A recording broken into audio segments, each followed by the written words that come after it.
Hi, I'm Susan Crouch here in Joe's Test Studio. How do you go about choosing colors for your painting? Well, I'm going to show you a few things I like to think about ahead of time. Everybody does it differently. There's no one right way, but this is what I think about. This painting right here is called Sunseeker, and I'll use it as an example of how I chose the colors for this particular painting.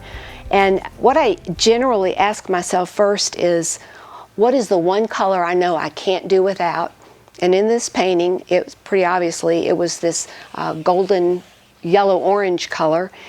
And after I've answered that question, I choose a color scheme to use and use that as my springboard. And what I'm going to use for this particular painting, and it's a color scheme that I like to use a lot, is a combination between the analogous and complementary color schemes.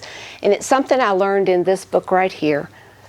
Jane Hofstadter's 7 Keys to Great Paintings, and this is a wonderful book just all around, but a great section on color. But the idea of combining the two color schemes is what I got from her. So in a nutshell, let me show you how this works. We already said that the yellow-orange was the color we couldn't do without. It's going to be our dominant color here. So for the analogous component of the colors that I'm going to be using, we started with the yellow-orange because that was our dominant color, the color we couldn't do without.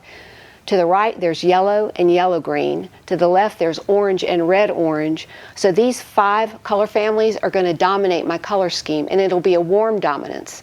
Then directly across the color wheel, the complements to these 3 center colors right here, blue, blue-violet, and violet, I'll also use these. These are the complementary component, but I won't use them as intensely or as great amounts as I would these. I also won't use these 2 colors on the end as intensely or as in great amounts. And the idea there, again, is about dominance. Not every color gets to be a star in the show.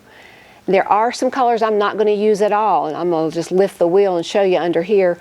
Green and blue-green won't be a part of this color scheme. Red and red-violet won't be a part of this color scheme. These are the color families that I'll be using for this painting, and once I've determined that, I pull out my paints and just create a color swatch of the pigments that I think I'm going to use that would come from these color families. So that's kind of in a nutshell how I go about thinking through my colors. The big idea here, though, is to remember that your color scheme should be used as a springboard. It's not a rigid set of rules. You want to let your own intuition and your logic kind of guide your color choices. But it's just so much fun to play with color. I love this part of the planning, actually. So this is how I go about planning colors for my painting. I'm Susan Crouch. Thanks for stopping by.